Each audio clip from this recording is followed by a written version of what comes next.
Hi, welcome. We are here again promoting Mental Health Awareness Month. And today we have the pleasure of talking to a group of our school counselors here at Round Rock ISD and to get their perspective and input on mental health needs and how they serve the mental health needs of our students.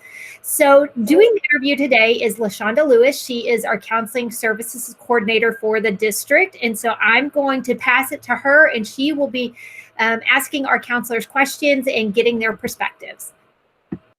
Thank you, Amy. So we're really excited to have this opportunity to share the information that our wonderful school counselors have in regards to supporting our students each and every day within their school settings.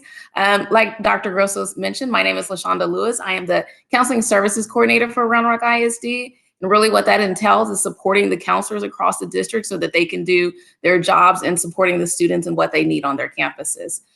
Before we start with the questions, I would like for each of our counselors to introduce themselves. So we have with us 2 elementary counselors, we have 3 middle school counselors, and one of those middle school counselors has a lot of experience in elementary as well. And then we have 2 high school counselors with us, each of them representing different parts of our school district. So let's start with our elementary counselors. And if you could tell us your name, what school you're at, and how many years you've worked as a counselor here in Round Rock ISD. Hello, my name is Claudia Ocampo. I have been a counselor since 2010. This is my 3rd year at Round Rock ISD. And I am just glad to be here. Hi, my name is Laurie Hulse, and I'm a counselor at Wellsbridge Elementary School. This is, my 23rd year in education and my 6th year as an elementary counselor and 4th year in Round Rock ISD. Middle school counselors? My name is Christine Vick. I am at Chisholm Trail Middle School. This is my 5th year as a counselor, my 3rd year in Round Rock ISD, and I've been at both elementary and middle school. My name is Lisa Gonzalez. I'm a counselor at Pearson Ranch Middle School, and I've been a school counselor for 8 years, 5 in elementary and 3 in middle school, all with Round Rock. Hi, my name's Tamara Ware. I'm a middle school counselor at Pearson Ranch, and I've been a counselor for 16 years. And so that's been a really great experience. And part of that's been at elementary and part of it's been at middle school.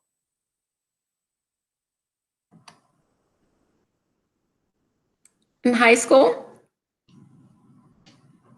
Hi, I'm Holly Browning. I'm the lead counselor at Westwood High School. This is my 9th year at Westwood and 9th year at Round Rock ISD. Hi, my name is Brandy Beasley. I have been a counselor for 4 years. I've been in Round Rock for 9 years, actually. I'm at Cedar Ridge High School. I've spent my entire time there. I was first a high school teacher there and then moved into counseling after that. So.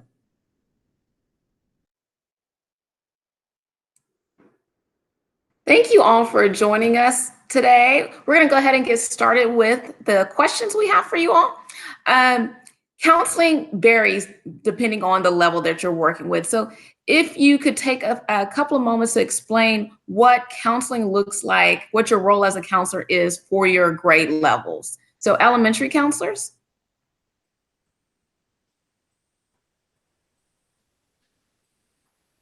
Well, I know at our elementary, I feel that the school counselors is the social and emotional and mental health expert. We're the ones that we have to have a master's degree. We have to have so many hours of internship. So we're the ones in our campus that know mental health, and we have all the resources to help and support our students socially, emotionally, and with mental health issues, as well as supporting the parents and the staff. So I feel it truly is an honor to serve our children, in that capacity.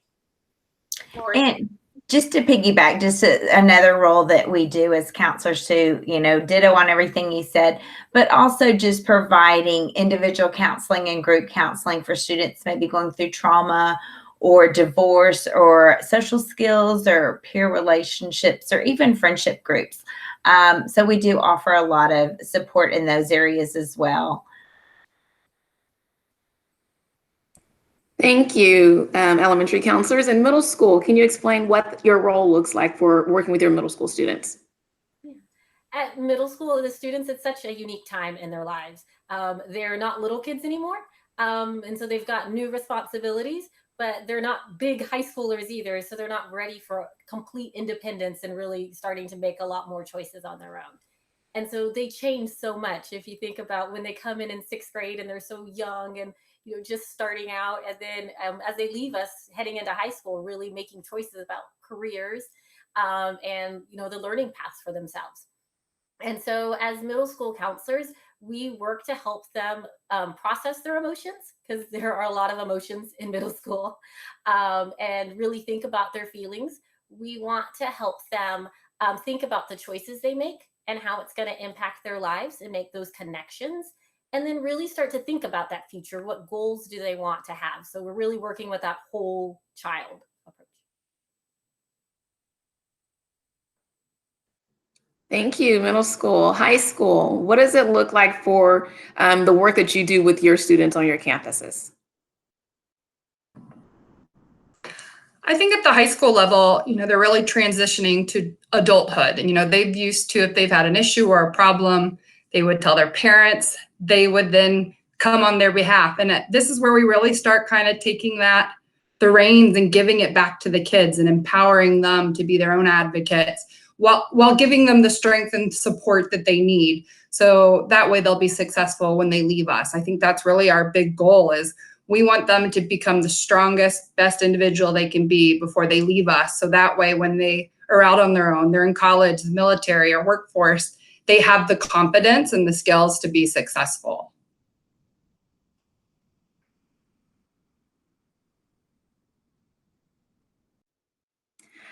I think all of you were able to kind of articulate what the vision is of counselors, whether it's elementary, middle school, or high school, and whether it's Round Rock ISD or any school district for that matter. It's really working with that whole child and helping them to grow socially, emotionally, and mentally from the time they walk in our doors as pre-Kers until the time they cross that stage at graduation. So thank you. One thing that we want to make sure that we focus on today, especially being Mental Health Awareness Month, is the mental health of our students. Can you explain what you feel is the biggest challenge working with students, or some of the things that they deal with the most in regards to their mental health? Elementary counselors? I'll start on this one. One of the things, and I will admit to everyone, as an elementary counselor, my first year as a counselor years ago, it was very shocking to me how many of our students are facing thoughts of suicide or self-harm. I think that is something that we're seeing at the elementary level. Also, anxiety and depression are two other areas that are very common at the elementary level of mental health. And I agree with Lori. Self-harm, ideation, and not only self-harm, but kids hurting themselves or somebody hurting them or wanting to hurt somebody else is always a main priority for me. That, comes first, making sure children are safe, and protected. And it is, when you come in as a counselor, a little bit shocking to see pre-Kers and kindergartners, and saying some of those words if you never experienced it. And then, so that's always one of the crises that comes first above everything else, children's safety. And then, but I also think it's very important, that proactive piece of the counseling lessons, making sure counselors are in the classrooms, teaching our counseling lessons to help with that anxiety and that depression, to build up and give them those skills, how to deal with those feelings. So I think the proactive and reactive part, to our children is very important, that balance. Right, Lori? Definitely, yes. Middle school? At the middle school level, we see a wide range, just like you do in elementary school. But I think one thing we've noted is that anxiety is a huge factor for a lot of our students. And I think with adults, when we think about anxiety, we think of it tied to a particular setting or a particular situation. Maybe we have anxiety about something happening at work, or we get anxious when we travel or something like that. But with our students, especially adolescents, their anxiety can go across a whole range of their identity, who they are, where do they fit in their family, where do they fit in with friends, and can be academics. So there's just a lot of layers to their anxiety, and it kind of goes to the very core of who they are.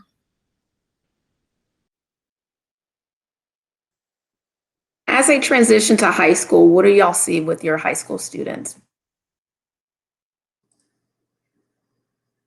I feel like we see a lot of the same things. General anxiety, just stress management in general. We're having to teach a lot of coping skills and ways that they can deal with it.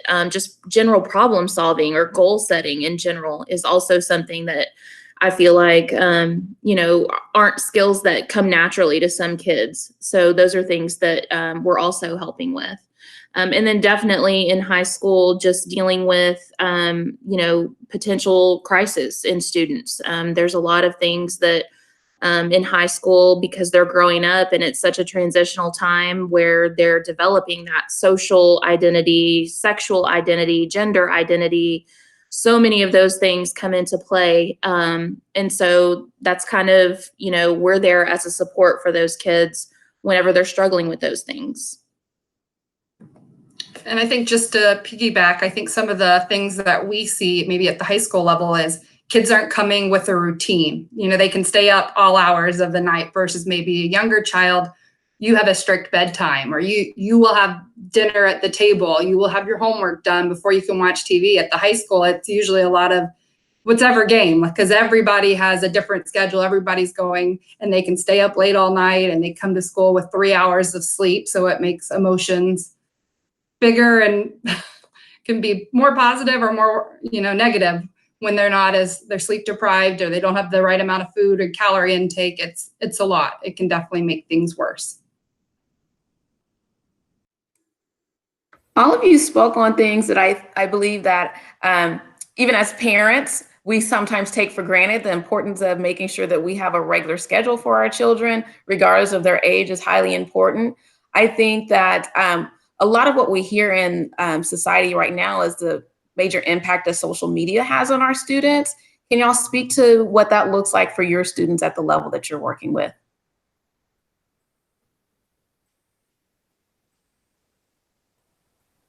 Well, with social media at the elementary level, the thing I see the most is my older upper grade levels, like 3rd, 4th, and 5th, that they start having TikTok and Instagram, and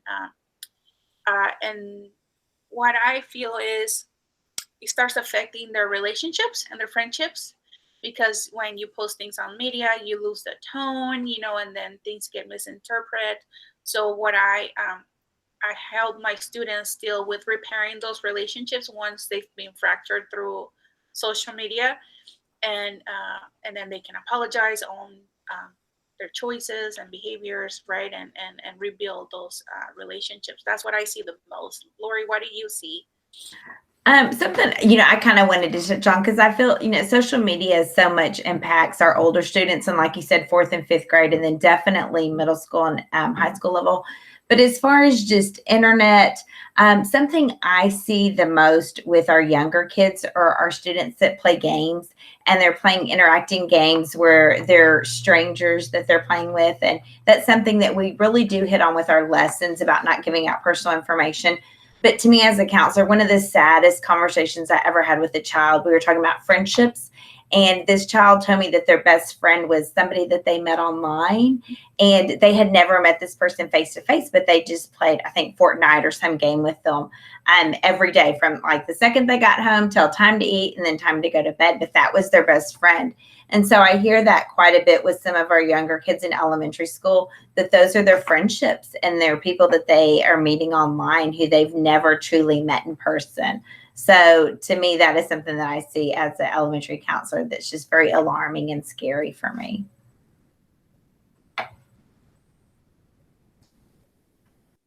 Does that change at all as they move over to middle school?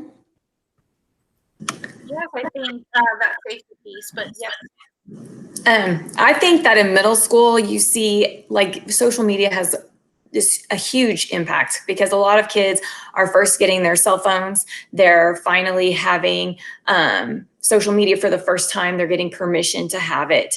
And so they're having to learn to manage it. And, we know as adults, even screen time alone, we struggle managing it, and they don't have the same experiences.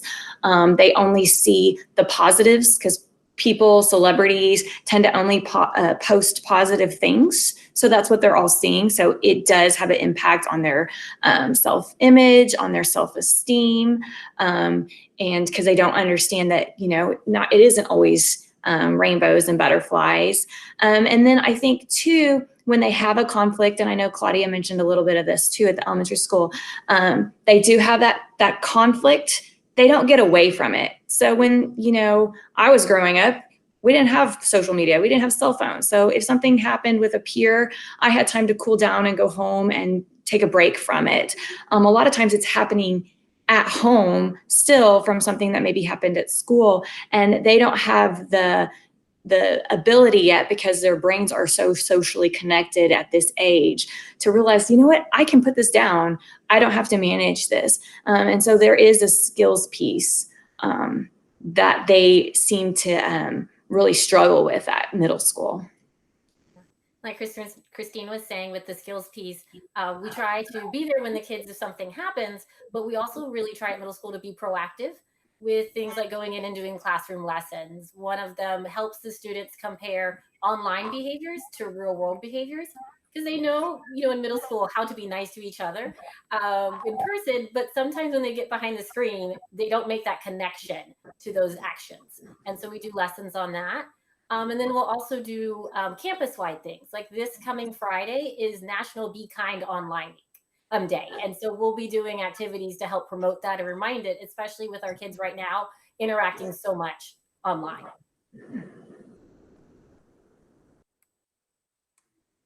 In high school, how do you see social media impacting your students? I can only echo what I feel the middle schools are saying. I feel like teenagers lose all fear when they're behind a screen. They can say the meanest things, they can say the nicest things, they can break up with somebody.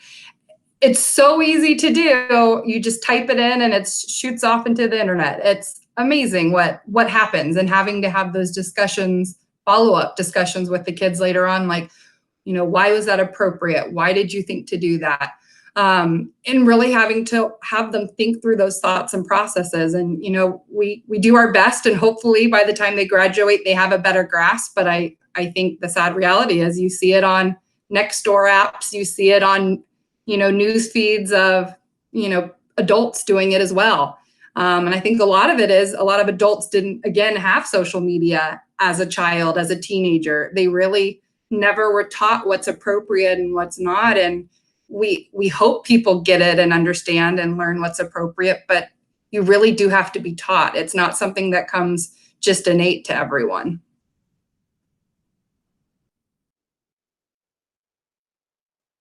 A couple of you mentioned the times that we're in right now. I don't think any of us starting this semester would have thought that we would have been sitting in our homes right now doing a Google Meet video to talk to and get messages out to everyone. But with the times that we're in, a lot of our students are spending a lot of time on social media, a lot of time just on a device. And a lot of that has to do with schoolwork, just in general, stuff that we really want them to be doing. But how do you feel that the disconnect from being with their peers face to face and interacting with some of their teachers and counselors on campus, some which they have built really deep relationships with, how do you feel that's impacting our students right now? What have you seen with your students?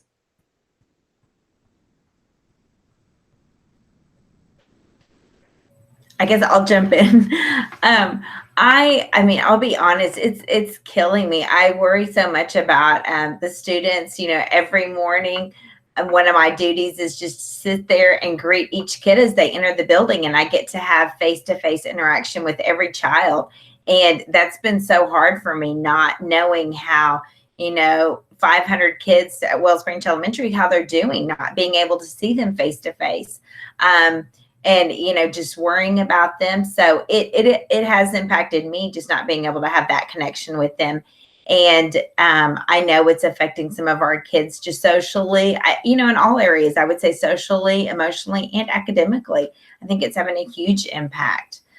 So I just can't wait for us to get back to our new normal, however that might look like, but just to have that face-to-face interaction. I agree with Lori. We're all trying to deal and adjust to the new normal, like she called it. I have been reaching out to some parents, checking on some of my students, and a lot of my parents have commented how children are feeling kind of lonely and disconnected with their peers and their classroom mates and their teachers, and missing that routine and the procedures that bring you safety. So what we know about Dan Siegel, that when we feel safe, and all the neuroscience, that when we feel safe, we're connected, we're able to control our behavior.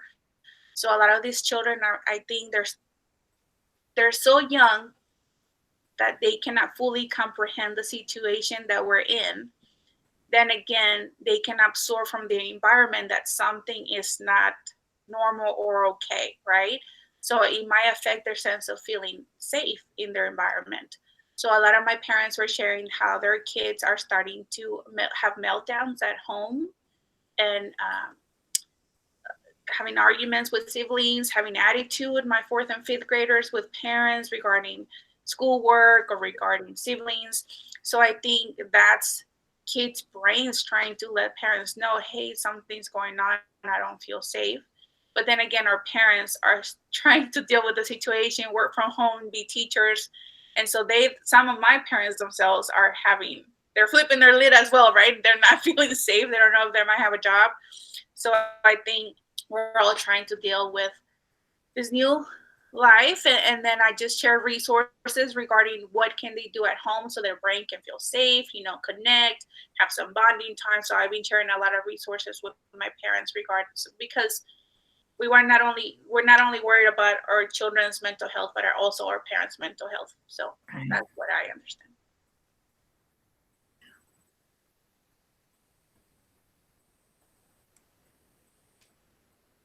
For middle school, would you say it's similar, or are there any differences that you are experiencing or that your students are experiencing right now?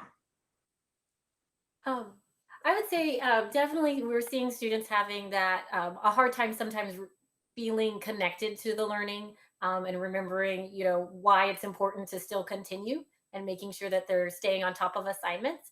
But on the positive side, I've actually been really impressed with how our middle school students have figured out to stay connected. We're seeing study groups formed. We're seeing friendships linked in them coming to meet their teachers in their Google chats, and really making some new friendships that didn't exist.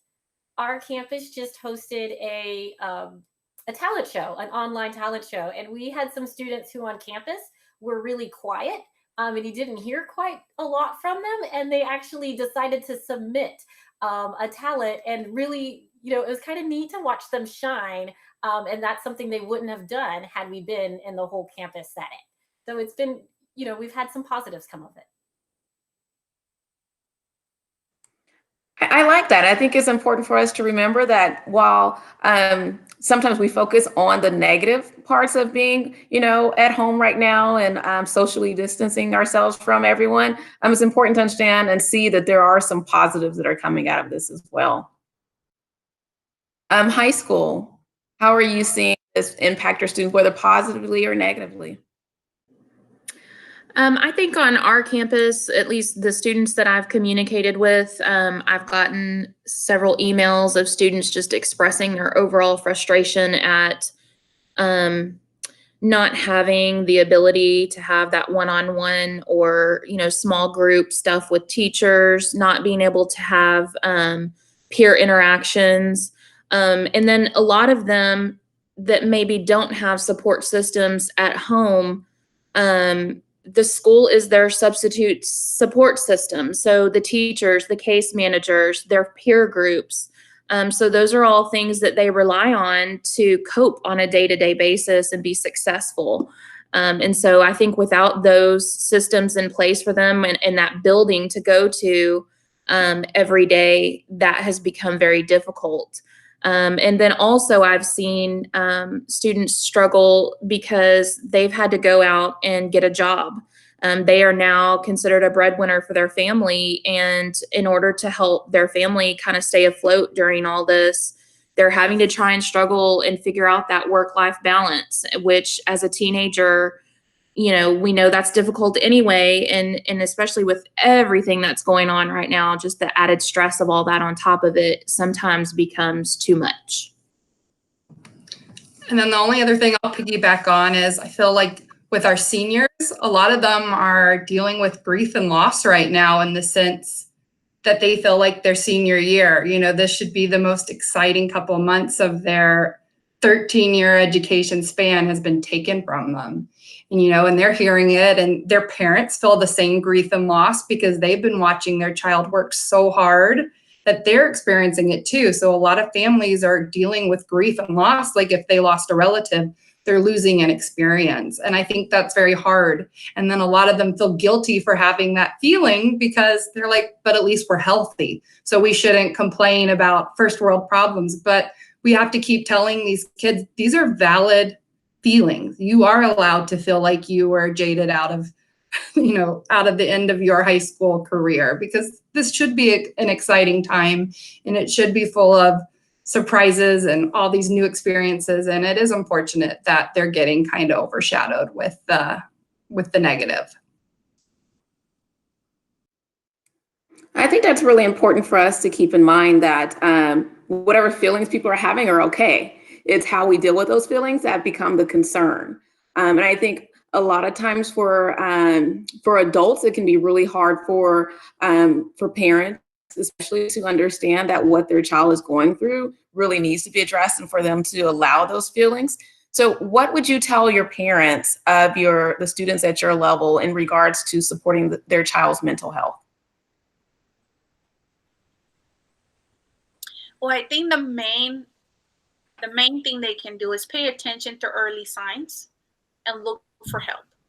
Your school counselor is a great resource for you to reach out, even if it's like, hey, this is what's going on, I don't know what to do. And if it's out of our scope and sequence, we can be the bridge with resources in the community that can do free counseling or free resources. So the most important thing, I think, is to pay attention to early signs that your child is struggling or that you yourself are struggling, and then reach out for help. And then we can be of service, or we will point you to a place that can be of service. So I think that's one of the most important things that I will say to a parent. And just to kind of add on to that, not only just for our parents, but also our teachers, just to watch and be aware of certain signs and symptoms, change in behavior, persistent sadness, or if their child if a teacher begins to hear students start talking about hurting themselves, or extreme outburst and irritability. Like, there's just so many different warning signs that kids give.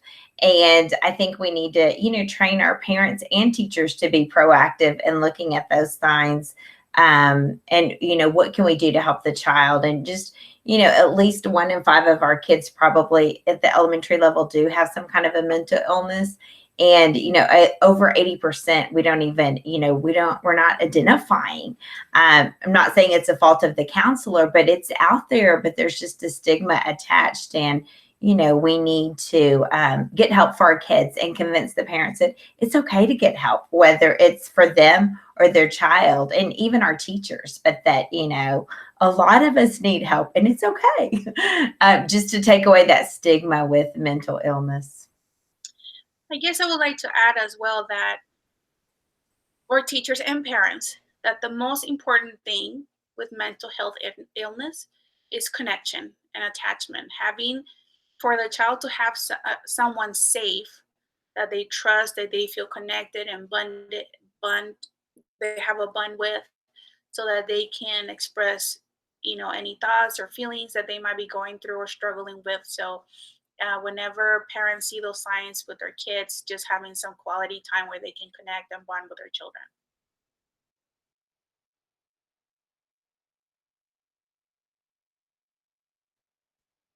Anyone from middle school or high school like to add anything? I think one of the things that is important to me, and I hope parents can see, and I've told parents before as well, if your child has a fever, you're going to take them to the doctor. If your child has a toothache, you're going to take them to the dentist. So if your child has an emotional struggle, it's okay. We can take them to a counselor or a therapist and get them support in, especially because children and teens, they don't have the developmental place or skill set to manage big emotions. A lot of times it's hard for adults to manage big emotions, but their brains are still developing, so they have even less capability. And so getting them some support is really important for them, for their safety and for their social well-being. And so I just hope that parents can hear that, and teachers and all of us. It's okay for us to get support. We all need it at times. And I think remembering every child is unique. One sibling versus another sibling are going to have different issues. They're going to respond to things different. I think it's really easy to be like, well, their older sibling wasn't this way, or when I was their age, I didn't have this issue, or I got through it myself. Everybody handles things differently. Even if they are your same DNA, we all handle things differently. And I think keeping that in mind, so we know that we've got to meet the child or the adult where they are and how they're processing. We've got to meet that head on. And I think that's just really important to keep in mind, because it's such an easy thing to just slip into that habit.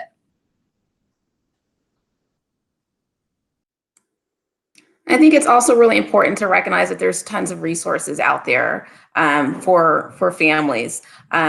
We know that each one of our campuses have counselor websites with tons of available resources. Your counselors are available to parents and students at all times. And then there's more information on our district counseling website.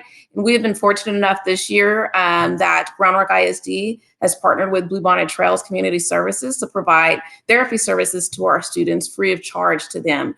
And so it's just extremely important that people realize that they're not alone in this, and that even though it may be scary to reach out for help, it's really important and valuable to get that support. May is Mental Health Awareness Month. And as we close out this session today, I just want to get your thoughts on why you feel it's important that people recognize mental health awareness.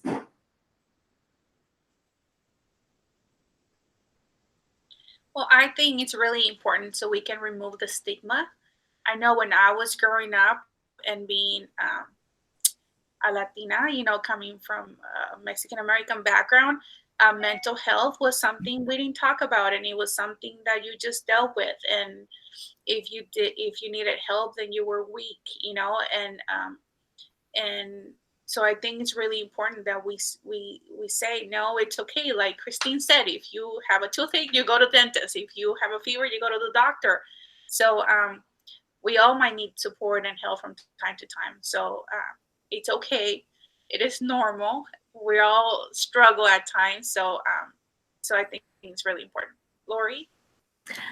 Pretty much everything, exactly what you said too. I mean, I feel that there is this stigma attached with receiving receiving help, whether you're going to a counselor or a therapist. And a lot of parents, and even us as teachers, we might be like, oh, that's not my child. I have two girls that are in high school, and we have a key word. So, I don't feel your child's going to come to you and say, I'm thinking about killing myself today. That's just not normal. But we have two keywords. One keyword, they can text us or write it down if they're in a certain situation where they shouldn't be, and we pick them up without questions asked. We have another keyword if they're feeling a little lonely, depressed, that they can text me that keyword or put it on a Post-it note. And I know they need a little extra one-on-one time with me as a parent. And that's something I do with my girls.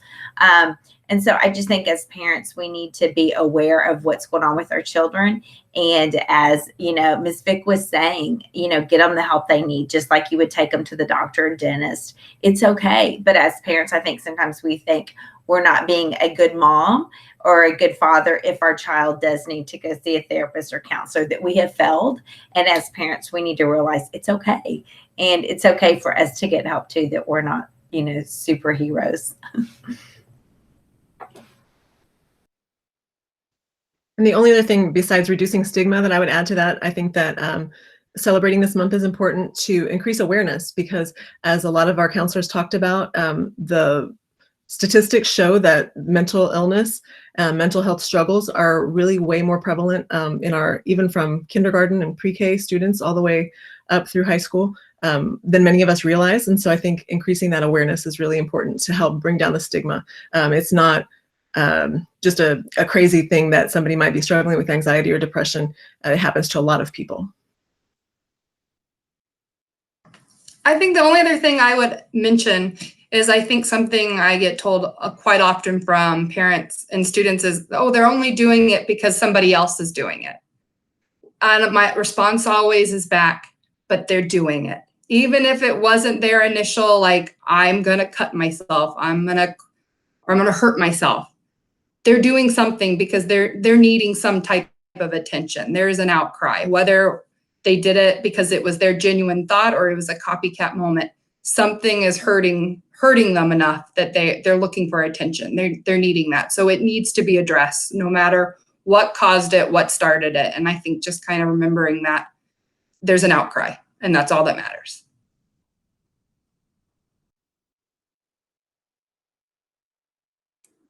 Well, I want to thank you all for taking the time today and meeting with us and spreading the information about the importance of the role of school counselors on your campuses, but also the importance of addressing mental health.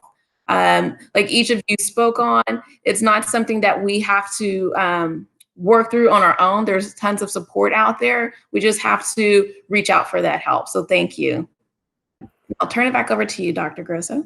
Yeah, thank you so much for being representative of the numerous counselors we have all across the district on every campus, and really showing of how if our parents don't know where to turn, they know something's different with their child and they can't put their finger on it, they don't have to know completely. They can reach out to one of you and you can help walk them through of what the services they need, what support they need, and that's your role. And that's what you've been trained to do. And that's what y'all's passions are. And so thank you not only for talking to us today, but what you do all year and how much you care for all of our students and our staff. You do a lot of work with our staff too. And also just really appreciating how much y'all had to pivot from counseling profession is built on face-to-face relationships in person, and how y'all have had to totally alter that and find new ways to connect with our students and our families, which is what you have done the last 2 or 3 months. I can't even remember for how long now. But thank you so much, and for being a voice for your campus and for our district.